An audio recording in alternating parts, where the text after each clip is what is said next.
London. सुबह लगभग 6:30 बजे हौले हौले बहती ठंडी हवाओं के बीच लंदन की वो सुबह भी शांत और खामोश थी। पास ही मौजूद था शहर का फेमस हिथ्रो हवाई अड्डा, जो साल भर आने जाने वालों के शोर से सरोवर रहता। लेकिन लंदन के इस कोने में ना जाने क्यों किसी का दिल जोरों से धड़क रहा था। तभी एक आवाज़ आती है, कहाँ मर गए थे सालों, फटाफट सब निपटाओ और निकलो फिर यहाँ से। गार्ड की वर्दी में हथियार बंद 6 लोग इतना सुनते ही एयरपोर्ट से सटे ब्रिंक्समेट वेयर हाउस में दाखिल होते हैं। फिल्मी स्टाइल की इस लूट ने इंग्लैंड के दिल में गहरा सुराग कर दिया था, क्योंकि इंग्लैंड में इतिहास की सबसे बड़ी चोरी हो चुकी थी, क्योंकि डकैतों ने 3 टन सोना चुरा लिया था। आइए जानते हैं पूरी कहानी। डीटीएस की वीडियो में एक बार फिर से खुशामदीद। कहानी शुरू होती है 26 नवंबर 1983 की सुबह 6:30 बजे। 6 मुंह बांधे हथियारबंद लोग लंदन के हिथ्रो हवाई अड्डे के पास ब्रिंक्समेट वेयर हाउस में घुस गए और कर्मचारियों को पकड़ लिया। उनका इरादा एक कंक्रीट की तिजोरी में रखी नकदी चुराने का था। उनको ऐसा लगा कि इसमें स्पेनिश करेंसी में लगभग 3 मिलियन यूरो और अन्य विदेशी मुद्रा है, जिसे वे आसानी से लूट लेंगे। लेकिन उन डकैतों को क्या पता था कि आज उनकी किस्मत के सितारे बुलंदियों पर हैं।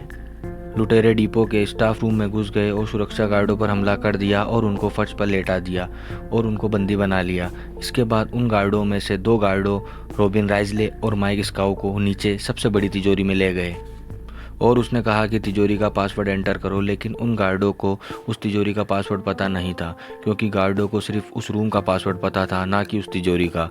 माइक स्काउस नामक गार्ड ने उन चोरों को कहा कि मुझे इसका पासवर्ड पता नहीं है, तो चोरों ने उसको मारा और फिर उस पर पेट्रोल डाल दिया और उसको जला देने की धमकी दी। चोरों ने उसको खूब टॉर्चर किया, लेकिन गार्डों ने वो दरवाज़ा नहीं खोला, क्योंकि उनके पास उस दरवाजे का पासवर्ड नहीं था। आखिरकार निराश होकर लुटेरों ने चारों ओर देखा और एक दीवार के पास फूस के ढेर में दबे हुए बॉक्सों का ढेर रखा हुआ देखा। उन चोरों में से एक चोर ने बॉक्स खोला और पाया कि अंदर सोने की ईंटें थी। फिर उन चोरों ने एक एक कर सब बॉक्सों को खोल कर देखा। उन सब बॉक्सों में प्योर सोने की ईंटें बिस्किट रखे हुए थे। कुल मिलाकर 76 बॉक्सों में लगभग 3 टन सोना रखा हुआ था, जिसकी कीमत उस वक्त 26 मिलियन यूएस डॉलर थी, जिसकी आज की कीमत लगभग 100 मिलियन यूएस डॉलर के बराबर होती है और इंडियन रुपीज़ में देखें तो 700 करोड़ से भी ज़्यादा की कीमत होती है। यह 3 टन सोना अगले दिन फ्लाइट से हांगकांग भेजना था। बस एक रात के लिए यह सोना ब्रिंक्समेट गोदाम में रखा जाना था। इसके अलावा इस गोदाम में प्लेटिनम के 1000 कैरेट के हीरे और 2,50,000 डॉलर्स के ट्रेवल्स चेक भी मौजूद थे। अब उन चोरों को अपनी किस्मत पर विश्वास नहीं हो रहा था, क्योंकि जितना उन्होंने सोचा था इस डकैती के लिए, उन चोरों को इससे भी 20 गुना ज़्यादा मिल गया था। फिर उन चोरों ने वहाँ के सभी गार्डों को टेप और रस्सियों की सहायता से बांध दिया और पूरा सोना अपनी वैन में लाद लिया। इस सोने का वजन इतना था कि वैन के चेचिस टायर से लगकर ज़मीन पर टच हो रहे थे। फिर भी सब लुटेरे इस वैन में बैठकर भाग निकले और अब तक किसी को कुछ पता नहीं था कि अंदर इतनी बड़ी वारदात हो गई है। फिर करीब 1 घंटे के बाद उन गार्डों में से एक गार्ड ने अपने हाथों पर लगी टेप को लोहे की पत्ती की सहायता से काट लिया और अलार्म का बटन दबाया। फिर पुलिस को बुलाया गया और उन गार्डों को हॉस्पिटल पहुंचाया गया और अब पुलिस भी हरकत में आ गई और पूरे हिथ्रो हवाई अड्डे को पुलिस ने सील कर दिया। फिर उन सभी गार्डों के बयान लिए गए, जिसमें उन गार्डों ने पूरी कहानी पुलिस को बताई। पुलिस को यह कहानी एक फिल्मी कहानी जैसी लग रही थी, क्योंकि ऐसा सिर्फ फिल्मों में ही होता है कि कितनी आसानी से 6 लोगों ने मिलकर 3 टन सोना लूट लिया और किसी को कानो कान खबर तक नहीं हुई।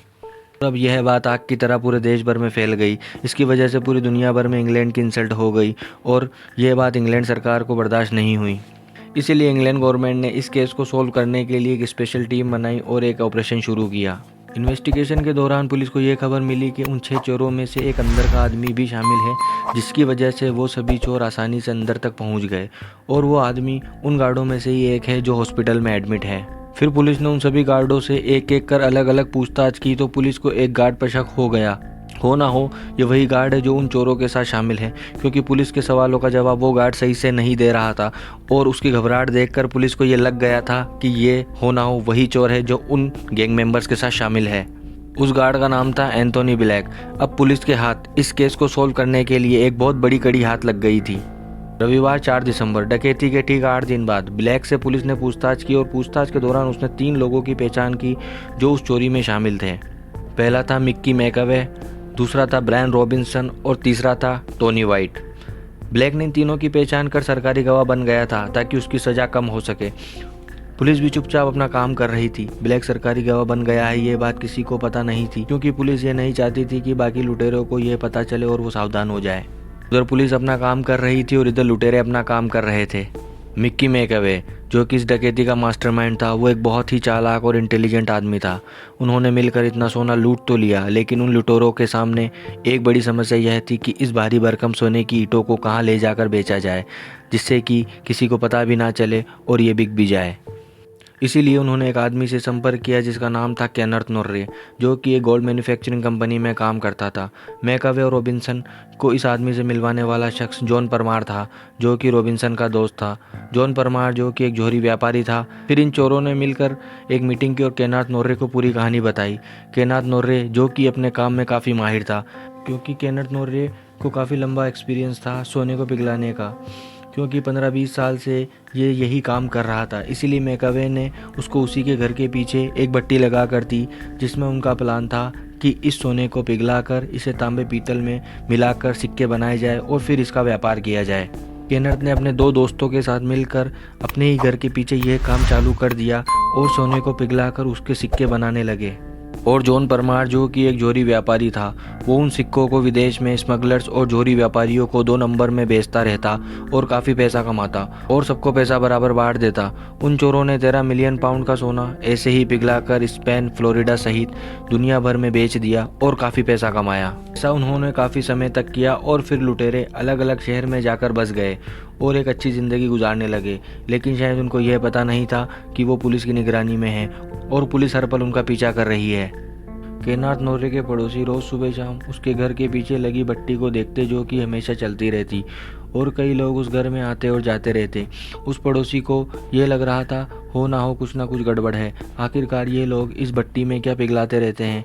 उसने तुरंत पुलिस को संपर्क किया और पुलिस ने केनर्थ नोर्रे के साथ साथ सभी को गिरफ्तार कर लिया और पुलिस को 1 मिलियन पाउंड के सिक्के भी वहाँ पर मिले। केनर्थ नोर्रे से पुलिस ने पूछताछ की तो उसने सब कुछ, पूरा प्लान, सबके नाम पुलिस को बता दिए और वो लोग वहाँ क्या कर रहे थे और उसको किसने इस काम में इन्वॉल्व किया, उसने सारी डिटेल्स पुलिस को दे दी। फिर पुलिस चौकन्नी हो गई और अपने काम में लग गई। पुलिस ने मैकअवे और रॉबिन्सन की तलाश जारी की। मैकअवे रॉबिन्सन, जो कि इस बात से बेखबर विदेश में अपनी ज़िंदगी गुजार रहे थे, पुलिस ने उनका पता लगाया तो पता चला कि मैकअवे ने 2 डॉग्स खरीदे हैं जिनका नाम उसने ब्रिंक्स और मैट रखा है। और रॉबिन्सन एंथोनी ब्लैक की बहन, जो कि रॉबिन्सन की पत्नी थी, उसके साथ एक आलीशान घर में अच्छी ज़िंदगी गुजार रहा है। पुलिस ने इन दोनों के फ़ोनों को ट्रेस किया और 1985 में इन दोनों को गिरफ्तार कर लिया गया। जॉन परमार को भी ब्रिटेन से 1985 में ही गिरफ्तार किया गया और 1987 में जेल से उसे रिहा कर दिया गया। मैकअवे और रॉबिन्सन को 25 साल की सज़ा सुनाई गई। साल 2000 में मैकअवे और रॉबिन्सन को जेल से गुड बिहेवियर की वजह से रिहा कर दिया गया। और इस डकैती में काफ़ी और भी नाम सामने आए जो इस अपराध में शामिल थे, जिसकी चेन काफ़ी लंबी है। कईयों को पुलिस ने पकड़ा और कई भाग निकले और कई बेगुनाह साबित हो गए। उन्होंने इस डकैती से काफ़ी पैसा कमाया और इस डकैती के बाद कई हत्याएं भी हुई और 26 मिलियन में से सिर्फ 10 मिलियन का ही सोना गवर्नमेंट को वापस मिल पाया और बाकी सोने का भुगतान इंग्लैंड गवर्नमेंट ने हांगकांग गवर्नमेंट को किया। यह कहानी आपको कैसी लगी हमें ज़रूर बताएं। धन्यवाद दोस्तों।